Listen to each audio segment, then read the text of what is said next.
亲爱的朋友们，欢迎来到微光夜读。一周前，我为公司谈成了一笔3个亿的大买卖。一周后 ，HR 找我，要我收拾包裹滚蛋。我不服，想向上交涉，无意中却听到上司在背后讽刺我：一个农村来的土包子，居然还想顶替我的位置，痴人说梦。后来上司出纰漏，和他有关的一众人等被牵连，兵荒马乱中，我再次出现，都愣着干嘛？赶快收拾东西离开，这块办公楼归我了。接下来开始我们本期故事，记得点击订阅并开启小铃铛。刚过完年到公司，我就收到了 HR 的信息：宋超，你现在有空吗？来我办公室聊一下。我兴奋至极，上周我刚谈成了一笔大单，为公司盈利少说都有7位数。现在刚过完年，新一批升职加薪的名单要报上去。要是升职成功的话，收入可不仅仅是翻倍。畅想着未来的美好生活，我忍不住咧开嘴角，嘿嘿地笑了起来。经过公司上层决定，因多种原因将进行人员优化，你就是其中之一。嘴角的笑容还僵持在脸上，我一时间五雷轰顶，半天没回过神。HR 杨姐有些不满地瞥了我一眼，没什么问题的话就去办手续吧，确认一下公司给你的手机有没有出问题，要是磕了碰了，得原价赔完才能离开的。他尖细的嗓音唤回我的意识，我猛地站起身。你在跟我开玩笑？论业绩，论资历，我在公司这么多年，没有什么是拿不出手的。你们才人居然拿我开刀，这不是在闹着玩吗？杨姐不着痕迹地白了我一眼，语气冷漠官方。我也是按要求办事，裁员名单上有你，我也没办法。你赶快收拾收拾东西，最迟后天完成工作交接就离开吧。我气笑了，你没资格命令我。作为公司的股肱之臣，就算上头要开除我，也应该找负责人亲自来跟我谈。我怒不可遏地去找上司王总，却不想人家还没来上班，我只能先按兵不动。到了下午上班时间，他还没来，我只能趁着有空，准备给新客户打电话联络下项目问题，却见行政部的主管领着几个同事过来。公司的手机你不能用了，赶快拿出来，我们要防止你趁着最后几天给公司使绊子。开口的是行政部老大。使绊子？这是我好不容易获得的客户，我为什么要这么做？再说了，就算我要走，也要好好赚完最后1天中，不是吗？瞧把你能的，你以为公司没你不行是吧？我告诉你，现在公司的手机你不准碰了，公司的电脑我们也要没收。说罢，他一把抽走我的手机，一挥手喊了10几个同事来搬走我的办公用品。我气得浑身发抖，可他们人多，我挣扎了好几下也无用，只能眼睁睁地看着他们将我吃饭的家伙一一带走。等他们离开后，与我交好的几个同事见我沉着脸，小心翼翼来问我出了什么事。听完后，他们一样怒不可遏。宋哥，他们为什么要逼你辞职呀？这些年你一直兢兢业业的，大家都看在眼里。对呀，这肯定有些误会吧？我刚想回话，一个令人作呕的声音冒了出来。你们担心什么呀？宋哥那么厉害，就算要走，也能分分钟找到更好的工作。看看人家那工作态度，别说关心客户了，就连跪下给客户舔鞋，他也是信手拈来的。说话的是陈兵。陈兵这小子之前就跟我不对付，我喜欢办实事，平时很少交际。他嘴巴甜，一套一套的哄得上司开心，明明业绩倒数，却升上了部门主管。我阴沉着脸，是不是要开除我？目前还不确定，谁知道是不是人事那群家伙弄错了，把混吃等死的和做事的弄混了。陈冰凑到我跟前，蛤蟆嘴微微一笑，压低声音继续说道：宋哥，人事有没有弄错，你自己去问问王总不就清楚了吗？说罢，他一屁股在我旁边坐下，两条腿往我桌上一搭，还别说，你这工位风水就是好，怪不得你能谈成生意呢。不过没事，等你滚蛋了，我就搬过来。记得临走前好好打扫干净，我可不想沾上你身上的穷酸味。我抡紧拳头，拼命按住想动手的欲望，冷哼一声，就算你想做，也得等我走了才有资格。况且你以为换了个座位就能谈成业绩了？如果真是这样，那你应该搬张床睡到我工位上才对。陈冰哈哈大笑，连装都懒得装了。啊，对，宋哥的位置可是风水宝座，我怎么能奢望呢？只可惜啊，你在这工位也做不了几天了。平时跟陈冰好的几个家伙也在一旁给他帮腔，才刚过完年，宋哥就被炒鱿鱼了，也太可怜了吧？有什么可怜的？宋哥不是山沟沟来的吗？正好春天到了，还来得及赶回家种地，不仅能种地，还能喂猪呢。好好回去和你那些猪兄弟交流交流感情。陈冰笑而不语，用奚落的眼神望向我。对了，临走前别忘了请大家吃饭啊，大家同事一场，我们给你饯行。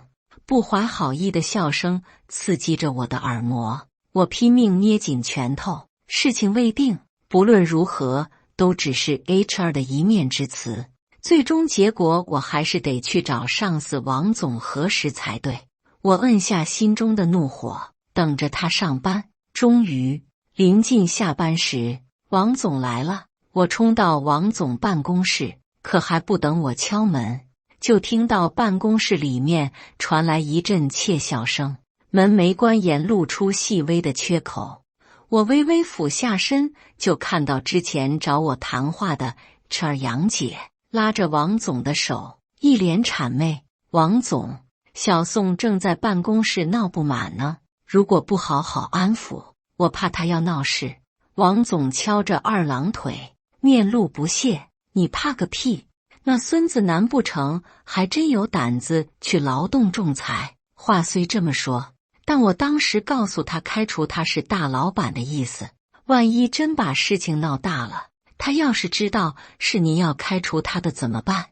我脑子突然一片空白，连心跳几乎都停止。这一切都是王总安排的，他才是那个想让我走的人。足足5年时间，我鞍前马后，不仅要完成本职工作，还要抽出时间替他去开会、盯生产、写发言稿。他家儿子的家长会，我替他去被老师骂；他老丈人的80大寿，我替他忙前忙后的招待客人；还有他闹出来的私生子，也都是我去处理的。我伺候父母都没伺候他尽心尽力，现在他在我身上捞够了油水，却准备过河拆桥赶我走。我真想问问他的良心是不是被狗吃了。屋内，王总不屑地哼唧了2下，就算他知道了又能怎么样？宋超头脑简单，四肢也不发达，大不了我到时候演场戏，就说自己也是被逼无奈不就行了。你是不知道他有多傻，我之前连和客户一起灌他酒，他都察觉不了，直接喝出了胃出血，去医院抢救才好。还有上次财务部资金出现了缺口，我不想自己掏钱补，就让负责人做了点手段，把这锅赖到了他身上。这傻子竟然还真掏钱把坑给填了。我有些不明白，小宋不是您一手带起来的吗？怎么现在非要他走？人事替我问出了我想问的问题。王永昌不屑地品了口茶，什么一手带起来的？一开始我看他农村来的，又呆又笨，就当是养条狗在身边替我挡酒，挣钱也没什么不好的。可他现在大单一个又一个，我要是不处理他，恐怕我的位置也要被他给抢去了。行了，不说这个了，宝贝，快过来。剩下的内容不堪入目。我捏紧手中的手机，从毕业到现在，我满怀着一腔热血，以为自己遇到了伯乐，谁成想我所有的知恩图报，在人家眼中是大傻子。难怪我业绩第一，却连个主管都升不上去。难怪我明明为人低调温和，却依然遭受不少同事排挤。难怪我作为骨干员工，大老板却从未提出和我见面。这一切都是王永昌在背后给我穿小鞋，但他这老小子也不想想，要是我真有篡位的心思，还有他什么事？幸好老天有眼，让我最终看清了他的嘴脸。不过既然他不仁不义，那也不怪我报复他了。我心中的怒火平息了好久，最终转化成了嘴角的微笑。就算要我卷铺盖走人，也要让你们这群恶人不得好死。一直熬到了临下班的时候，我走到王总办公室，正好撞到他拎着公文包出来。王总，我可算找到您了，您知不知道我被……王永昌神色有些不自然。小宋啊，我也是被逼无奈，这都是上头的决定啊，我也只是个打工的，我能怎么办？呵呵，他这些推诿的话，我用膝盖都能想出来。哎，既然这样，我也不想为难您。您瞧，我这就要走了，临走前让我请您吃餐便饭吧。我一副认命的样子，表情完全没有一丝怨念。吃饭？王永昌的神色有些不自然，可是我恐怕不方便啊。不等他拒绝，我抢先一步，郑重其事地说道：王总，你放心，我没其他意思，只是想着自己马上要走了，还没来得及好好谢谢您多年的栽培，所以我准备了上好的茅台，想着今天晚上和您一起喝个离别酒。一听我有茅台，王永昌眼睛瞬间发光。你这孩子，说什么感谢不感谢？你请客我肯定得去啊，不过一瓶应该不够吧？你再多买一瓶怎么样？我冷笑，我跟这老东西这么久，他贪财好色的弱点我知道得一清二楚。之前我是没想过动手，但现在看我怎么弄死他。进包厢，2大瓶茅台摆在面前，王永昌笑眯眯的一屁股坐在椅子上。小宋啊，你有心了，当初你一进公司我就知道你是个知恩图报的人。我强忍着恶心，给他倒了一杯酒，挤出笑容。王总，这几年要不是你就没有我的今天，想到以后不能和您共事，我真是难过啊。为此我还特意准备了点眼药水，趁其不注意滴到了眼眶中，还真流出了几滴眼泪。我捂着眼睛，一副要哭出来的样子。几杯酒下肚，王总貌似也有些动容。小宋啊，我也是没办法，这可是上面上司的意思，我也插不上话呀。我暗自冷笑，大老板那边根本没跟我接触过，说不准都不认识我这人。眼下又不是大规模年末裁员，他怎么就不裁别人，光裁我了？说到底就是你这孙子卸磨杀驴，过桥拆河，现在还装什么无辜，真特么不要脸！见我不作声，王永昌立马转移话题，要不再点点菜吧，来2盘鹅肝。我可不由着他装傻，叹了口气，语重心长道：我明白，我是跟在您身边的老人了，我只是担心，等我走了，您连个心腹都没有，该怎么办啊？说罢，我仰头饮下手中的酒，继续演。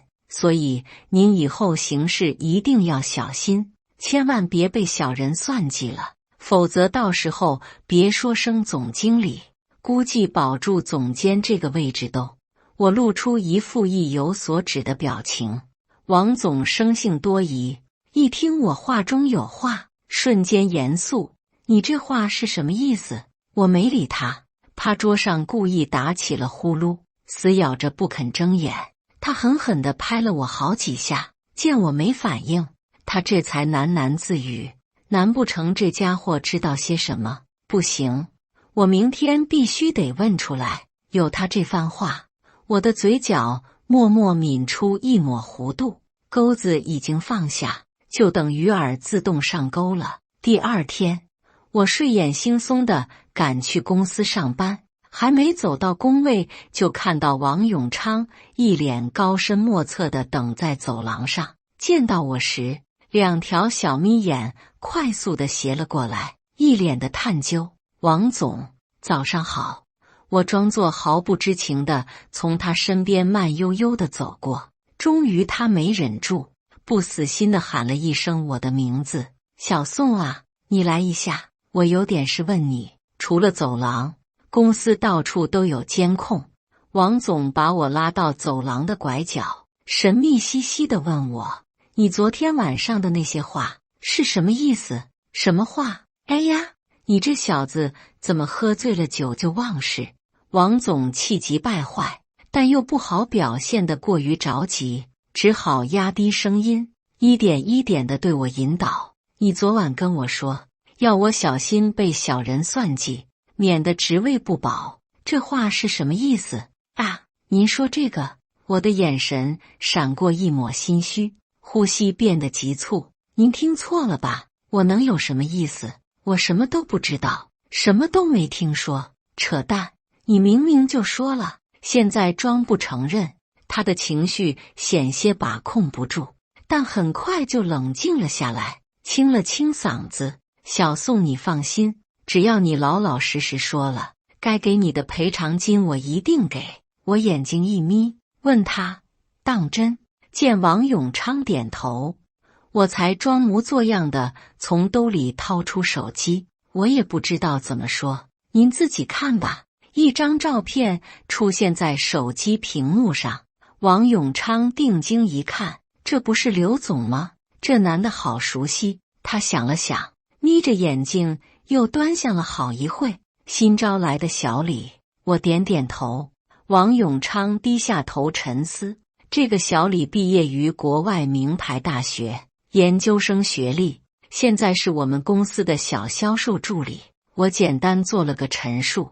海归硕士做销售，还能跟公司的合作老总有联系，这小李想干嘛？王永昌眼睛一眯，吐出一阵冷气，瞧着我不作声，垂着脑袋装傻子。死小子，说话呀！我拖着下巴，恍然大悟，难不成……王永昌眼前一亮，你快说，难不成这个小李是对钱没兴趣，就想来公司混底薪的？王永昌恨铁不成钢地白了我一眼：“你这傻子，真要是对钱不感兴趣，还跑出来上班干嘛？”我觉得应该是两种可能，要么这个小李是总公司派来专门用来抢我的位置，否则一个普通新人，谁敢和其他公司的老板走得这么近？我点了点头，装傻。很有可能，但看小李平时啥事都不管的模样不像啊，那只能是第二种了。小李其实是刘总公司派来的卧底，为了不被发现，所以不插手两家公司的往来业务，平时只打探消息。他若有所思地点点头，对自己的推测似乎十分满意。您分析的太有道理了，我要的就是他的胡乱揣测。那您现在准备怎么办？您这边总不能把他给开了吧？万一得罪了上头，后果可不堪设想。王永昌蹙着眉沉思了片刻，转而看向我：“不就是安插个卧底吗？当谁不会啊？小宋，我现在就派你去刘总那边想办法入职，只要你能把这事跟我弄清楚，我私人奖励给你10万块。见我有些犹豫，王永昌有些坐不住了。我再让人事那边翻倍给你赔偿金，你要是不信的话，大不了我们签一份协议。表面上我还维持淡定，心中早就乐开了花。看来他现在是真的狗急跳墙，怕得不行了。我腰板一弯，垂着头道：既然您都这样说了，我肯定帮这个忙。我用余光看着他胸有成竹的模样，微微勾起嘴角，呵呵，就怕到时候你知道真相了，会比现在更难受。下午人事那边通知我去办手续，30万的赔偿金直接打到我的银行卡上。手续办完后的第2天，我就去了刘总的公司，坐在会议室的椅子上。刘总笑得意味深长：你说你小子，之前好几次让你来帮我，你不肯，最后还是被人赶走的。你说你这是何必呢？其实很早之前他就想挖我去他们公司，可我一直惦记着王永昌的好，所以话里话外拒绝了他好几次。但现在我弓着身子给他倒了一杯茶。之前我有眼无珠，辜负了您的好意，但现在又迷途知返了，不是？这一番的话让他受用。刘总挥手道：没事，你的能力我是知道的，以后你就跟着我去谈生意，帮我好好考量考量。我微微一笑，并没有答应刘总的提议。我想您误会了，我来您的公司可不只是来应聘的。刘总奇怪地望向我，不知道我葫芦里卖的什么药。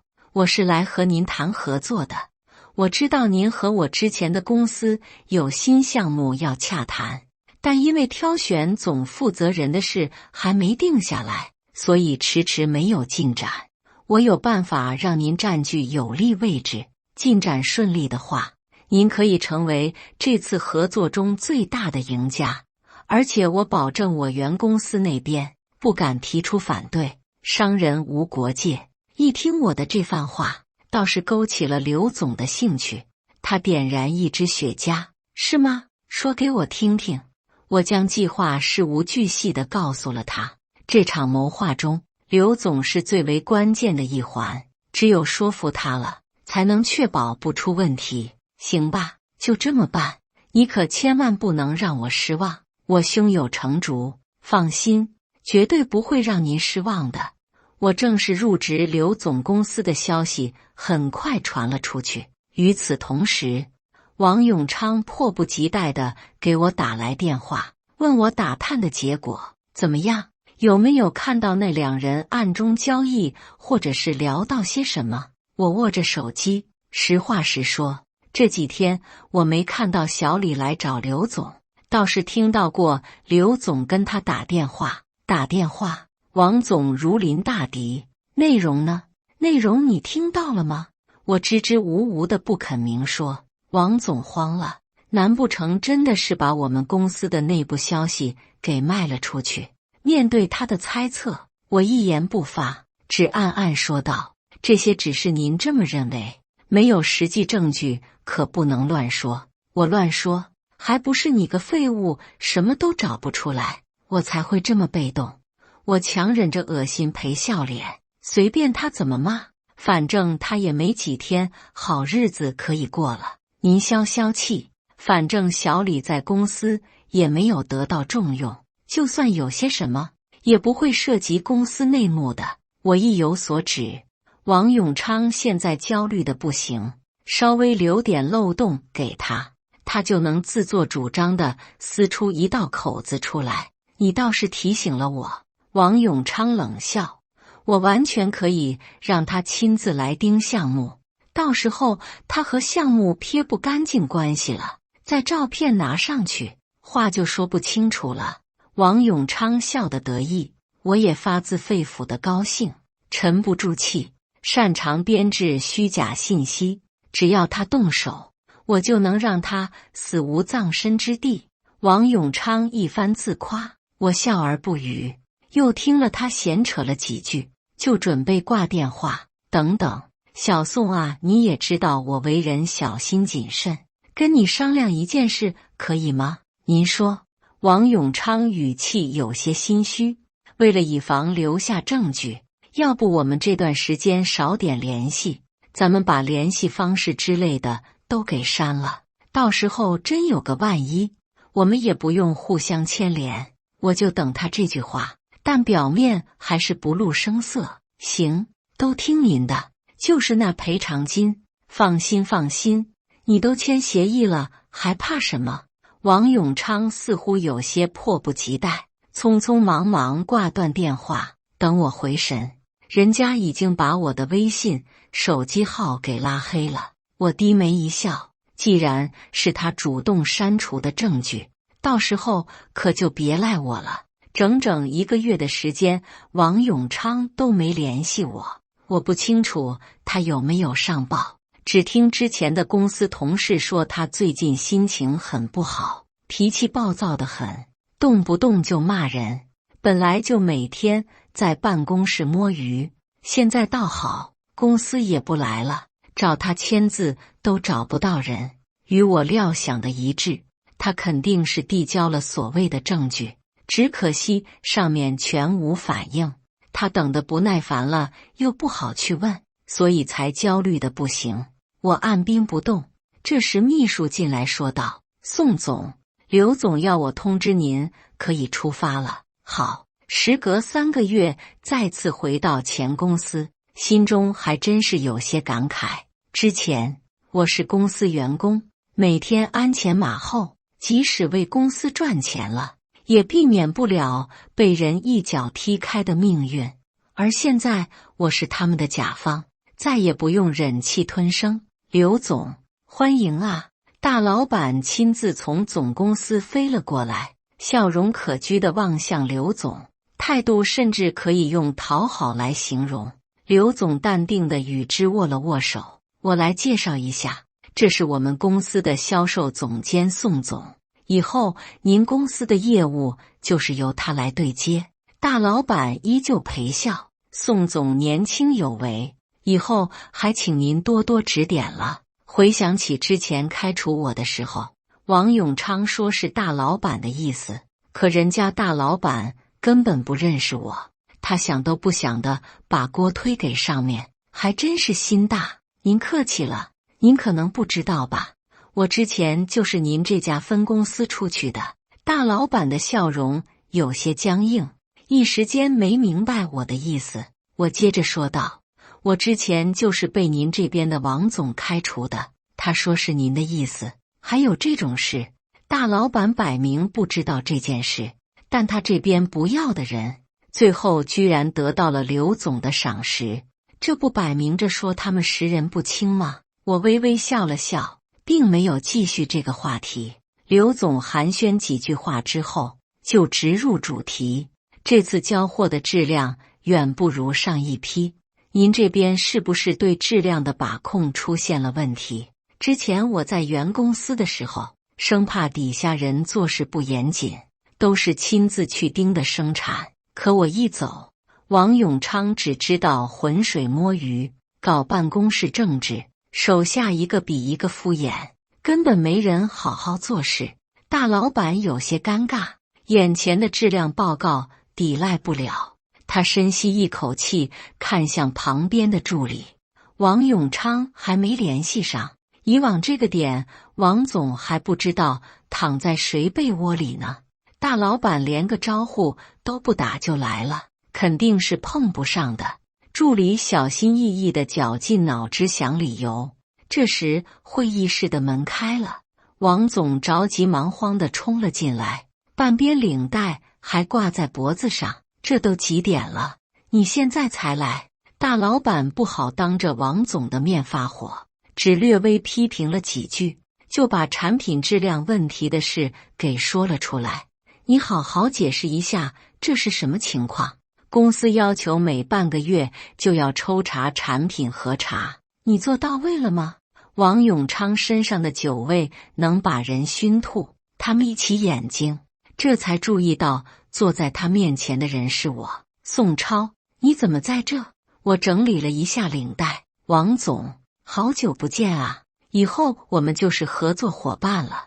您这边和刘总的业务由我负责对接。你，王总目瞪口呆，他原本以为我去刘总那边做事，顶多也就是当个跑腿的小业务员，没成想我直接当上了销售部总监。我知道他那么多事，万一哪天我把他的老底揭了，他不得完。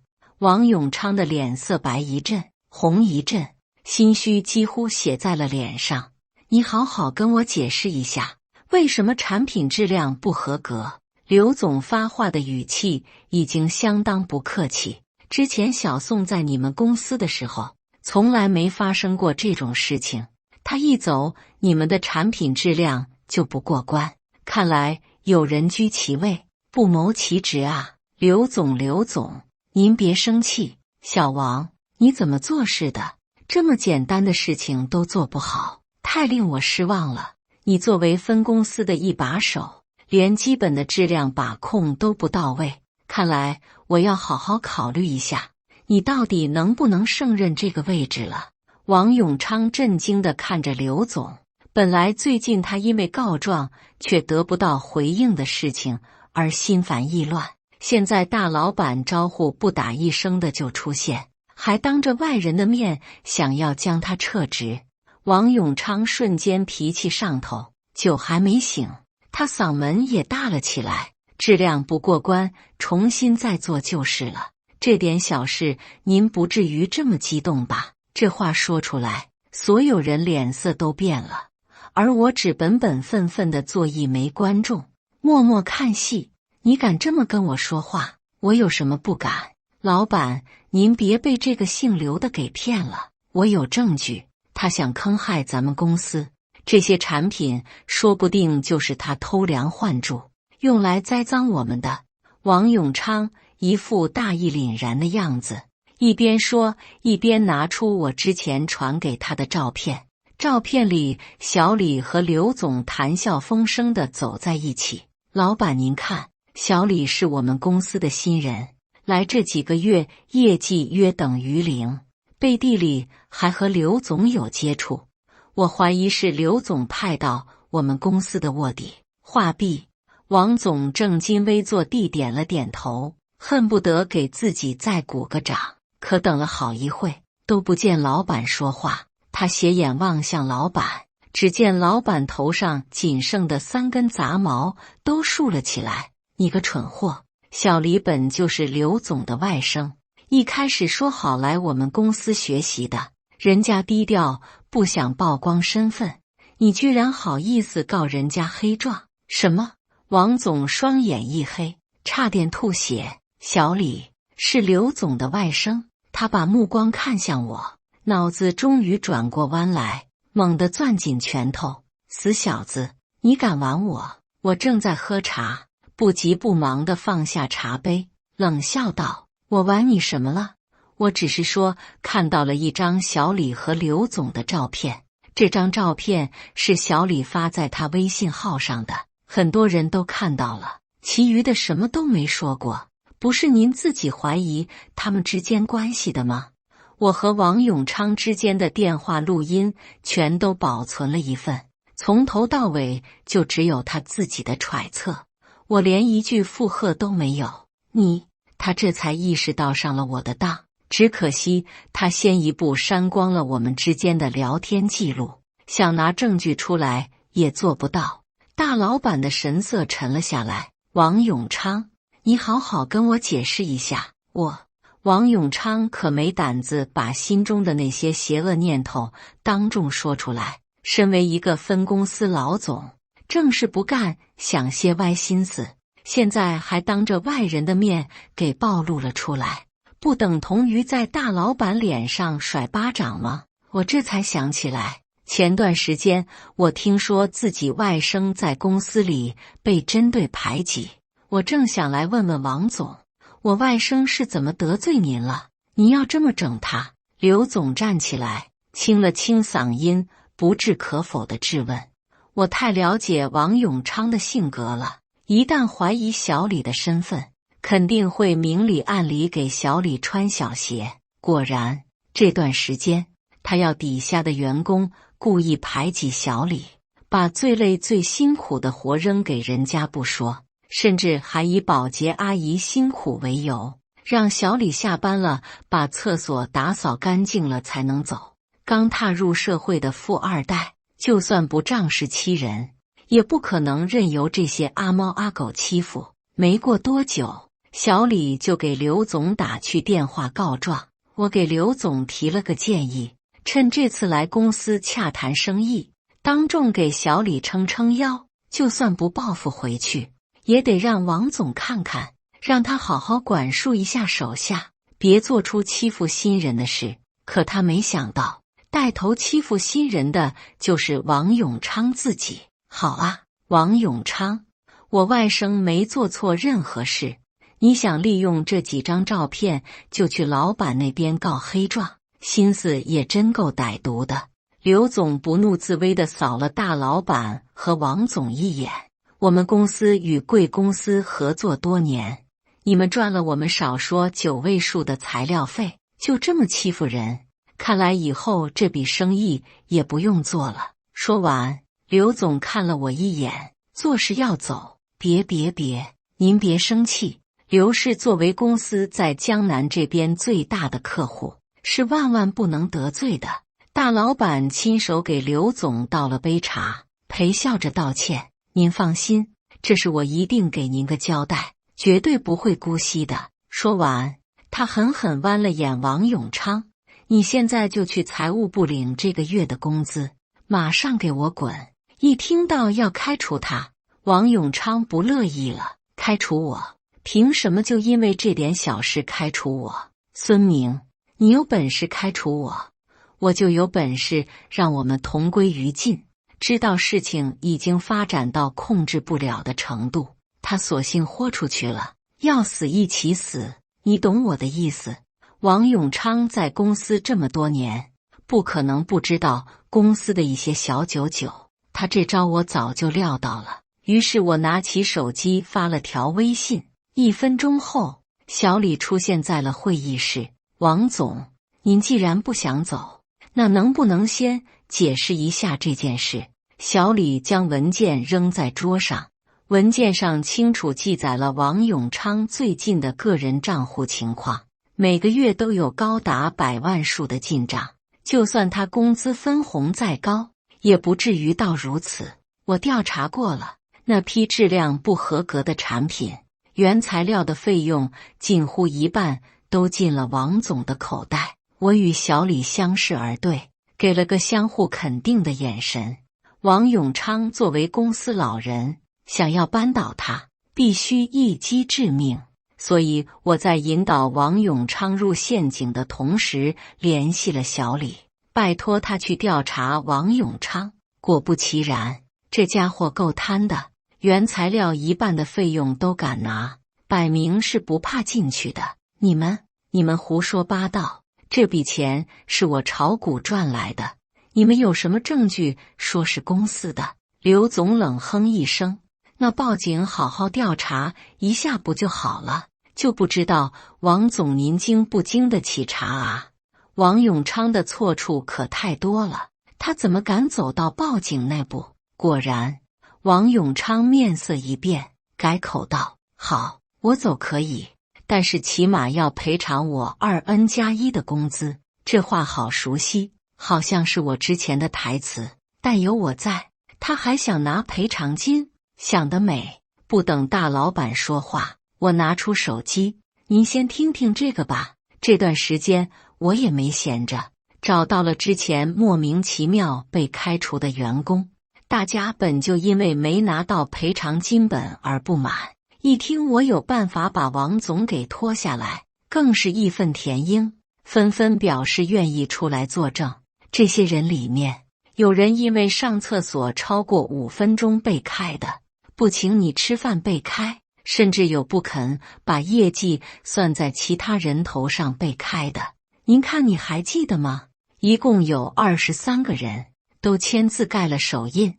你要过目一下吗？我言语客气，王永昌却吓得连嘴唇都在颤抖，上来就想夺我手机。还没完呢，大老板，分公司您甚少来，全公司一共50名员工，可人事那边汇报给您的却有72个，您不好奇多余的22个人去哪里了吗？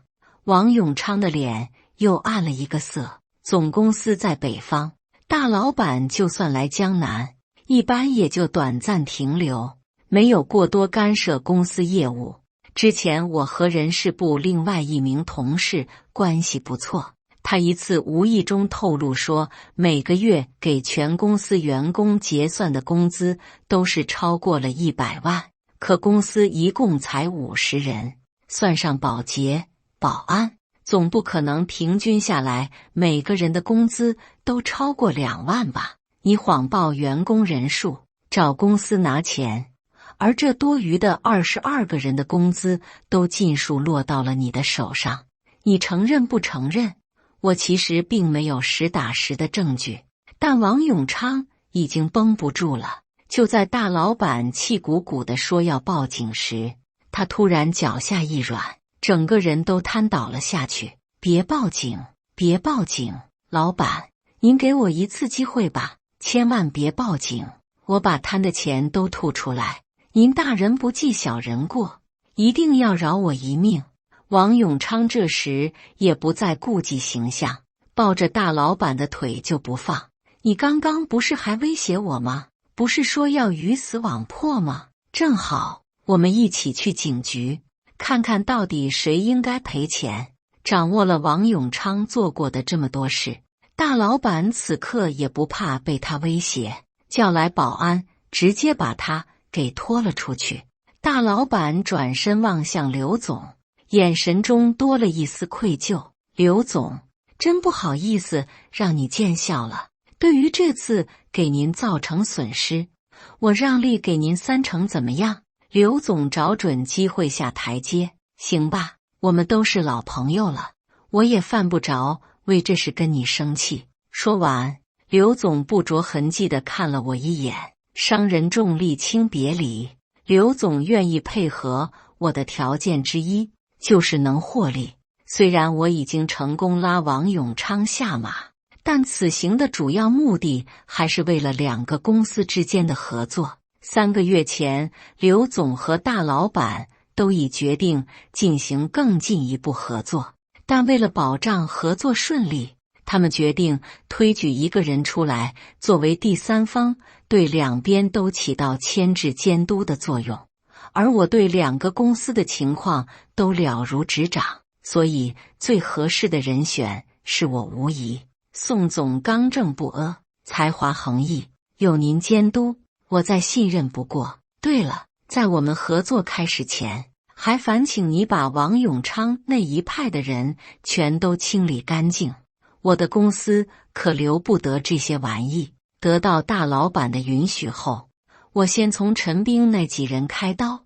本来这些人就喜欢在公司拉帮结派，先把他们给清理走，合情合理。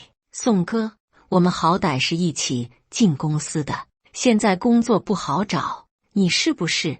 陈兵还真搬到我之前的工位，只可惜屁股还没坐热，就要连人带东西的给赶出去，想想还真是唏嘘。我两手一摊，这是上面旨意要求的，我一个农村来的土老帽，只能按规矩办事。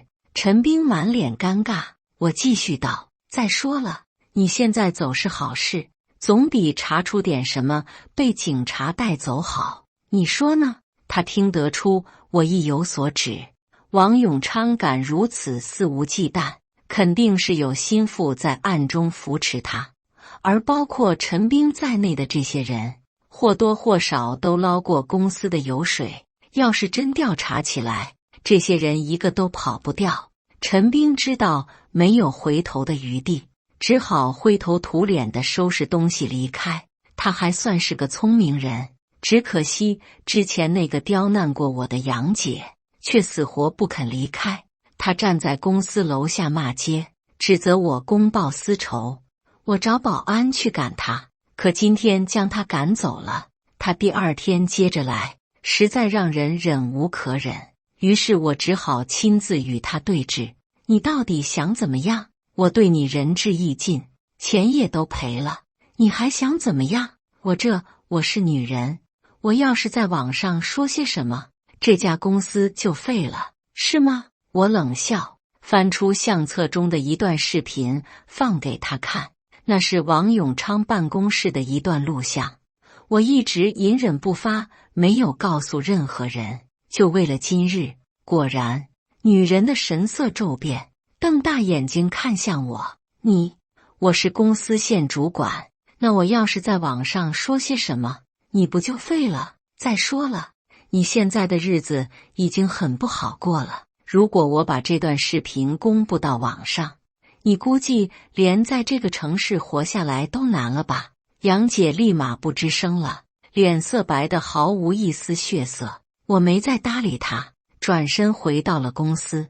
至于罪魁祸首王永昌，大老板为了以绝后患，把他告上了法庭。如今的他之前坐牢是一定的，一旦调查出来的资金数量过多，搞不好小命都难保，连同他之前那一派的人也只能灰溜溜地逃回老家。小李对我很崇拜，留下来给我当秘书。他满脸虔诚地看着我，宋总，我一定好好跟您干。这表情和当初的我还真是一模一样。我微微一笑，放心，以后有我一口吃的，就有你一口喝的。感谢大家的观看，本期故事精彩吗？欢迎大家在下方评论区吐槽。如果你喜欢这类故事，记得点击订阅微光夜读，并分享给更多的人，这会对我帮助很大。再次感谢大家的观看。